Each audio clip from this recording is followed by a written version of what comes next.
On April 28, 2025, a nation of just 5 million quietly beat America at its own game. Norway became the first nation in the world to finish its F-35 fleet, before the USA, before the UK. But that was not the real shock. Oslo also built the only cruise missile that hides inside the F-35. It was so advanced, the US had to buy it. How did a small Nordic country overturn decades of military order? And what does it mean when the superpowers come knocking for Norwegian firepower? Norway's defense strategy has always been shaped by its geography. With over 2,600 kilometers of rugged coastline facing the Barents Sea and the Russian border, the country's military tradition centered on watching the waves and protecting its own shores. During the Cold War, Norwegian squadrons flew F-16s on quick reaction alert, patrolling the Arctic skies but rarely venturing far from home. The focus was on surveillance, sea denial, and coastal artillery, not on deep strikes or projecting power far beyond the fjords. Long-range missiles remained ship or shore-based, and the Air Force lacked any weapon that could reach distant, well-defended targets while staying hidden. By 2008, as the F-16s aged and threats in the high north evolved, Oslo faced a crossroads. The government launched a heated debate over the next generation of fighters. Some favored the Swedish Gripen, but the F-35's promise of stealth and advanced sensors proved too tempting. In November 2008, Norway announced its choice, and the following year, Parliament approved the purchase of 52 F-35A aircraft, the largest defense buy in the country's history. The decision was controversial.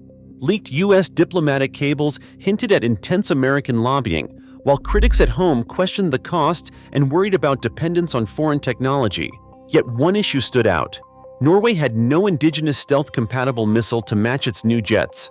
The F-35's internal bay was designed for secrecy, but none of Norway's existing weapons could fit inside. If the country wanted to preserve stealth and strike at long range, it needed something entirely new. That challenge set the stage for a gamble, one that would demand not just new planes, but a homegrown weapon built from scratch. The first three F-35 aircraft touched down at Orland Air Base in November 2017, engines still warm from their transatlantic flight. That arrival set a pattern. Each year, 6 more aircraft joined the fleet, unloaded from transporters or flown straight from Lockheed's factory in Fort Worth. The deliveries moved like clockwork, even as other partner nations struggled with delays and shifting priorities.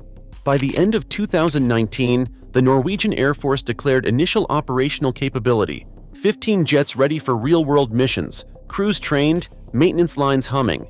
The F-35 aircraft took over quick reaction alert duties, standing by to intercept unknown aircraft in the far north. Behind the scenes, hundreds of maintainers and ground crew adapted to the new demands of stealth technology. Hangars were refitted, diagnostic routines rewritten, and spare parts tracked with digital precision. Pilots trained in Norway and the United States, mastering the F-35 sensor suite and low observable tactics. Each new jet arrived fully equipped for Arctic operations, with drag chutes for icy runways, cold weather gear, and software tailored for Norway's unique geography. By 2024, the pace never faltered. Even as global supply chains strained and software upgrades forced minor delays, the Norwegian Defense Materiel Agency kept the pipeline moving. On April 1, 2025, the final pair of F-35 aircraft landed at Orland, greeted by senior officials and a sense of quiet satisfaction.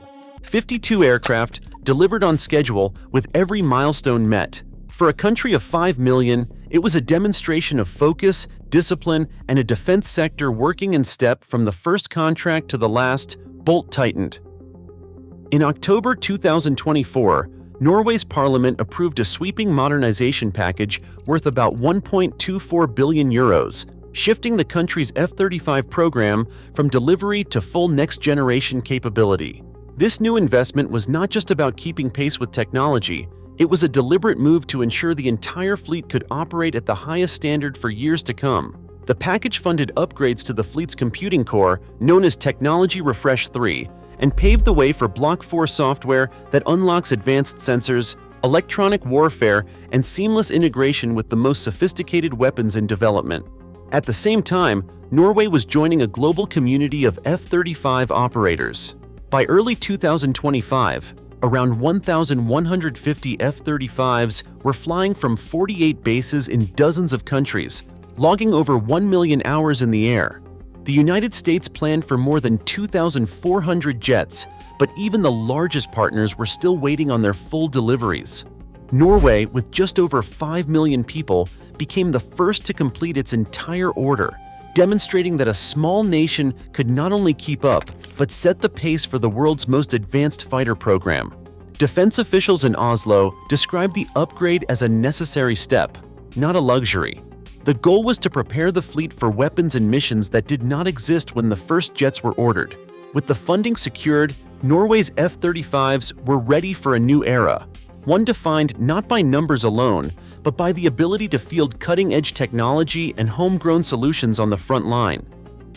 Kongsberg's engineers faced an unusual challenge: design a cruise missile that could vanish inside the F-35 aircraft internal weapons bay. No American or European missile fit the bill. The result was the Joint Strike Missile, JSM, measuring just 4 meters long and weighing 416 kilograms, compact enough to slip into the jet's narrow bay, yet powerful enough to deliver a 120-kilogram warhead over 350 kilometers. 2 JSM missiles ride inside the F-35 aircraft, preserving the aircraft's stealth profile, while 4 more can be carried externally when radar signature is less critical. Unlike the American JASSM or LRASM, which must hang from the wings and reveal the jet's position, the JSM's shape and folding fins were sculpted for internal carriage. Its guidance system blends GPS and inertial navigation for mid-course flight, then switches to an imaging infrared seeker that can recognize targets in cluttered coastal waters or dense terrain. A secure data link allows pilots or ground controllers to update targets in real time, even if GPS is jammed. The missile hugs the sea or ground, sea skimming and terrain following to evade radar, and flies nearly the speed of sound at Mach 0.9.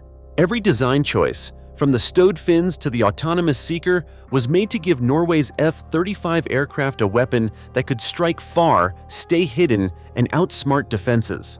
For the first time, a Norwegian jet could threaten ships or land targets hundreds of kilometers away without ever lighting up an enemy radar screen. Orders for Norway's Joint Strike Missile began to arrive from unexpected directions. In December 2021, Finland became one of the earliest foreign buyers, selecting the Joint Strike Missile as its primary strike option for its new F-35s. The real turning point came in May 2024, when the United States signed a contract worth $141 million for an initial batch of 268 missiles to be delivered over 5 years. That agreement broke decades of tradition. America, usually the exporter, was now purchasing a Norwegian-designed weapon for its own frontline aircraft. The demand did not stop there. By September 2024, Kongsberg announced a $100 million investment to launch production of the Joint Strike Missile in Virginia, creating 180 new jobs and securing a steady flow of missiles for United States and allied fleets. Australia followed with an $850 million Australian dollar commitment and plans for a dedicated factory in Newcastle by 2027, while Japan and other partners moved to integrate the missile into their own F-35 squadrons. What began as a national project transformed almost overnight into an allied capability, with new production lines on 2 continents and procurement officials from Washington to Canberra treating Norway's missile as a must-have for modern air combat. From the edge of the Arctic to the heart of Europe, a new reality is taking shape. Norway's F-35 jets, armed with the Joint Strike Missile, now cast a 350-kilometer shadow over sea and land. This range forms a standoff arc, an invisible barrier that adversaries must consider before moving ships or deploying forces near Norwegian territory.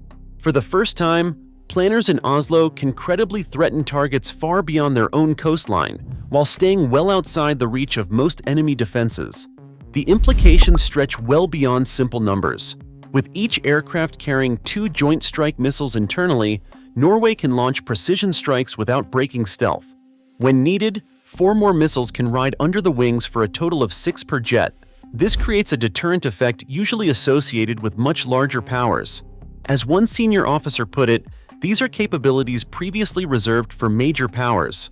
The country's defense minister described the combination as a new challenge level for the region, an ability to deny access, hold key assets at risk, and shape the choices of any potential aggressor. Looking ahead, the next phase is already in motion.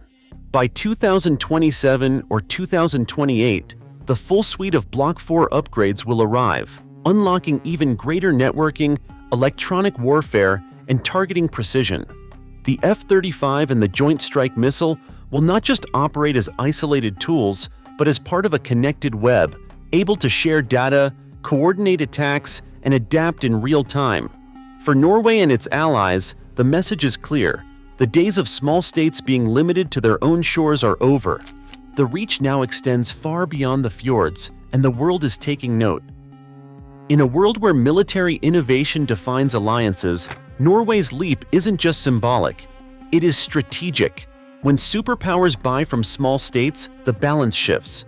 Today, capability trumps size, and the next breakthrough could come from anywhere. Drop your thoughts below. How do you see this changing global power?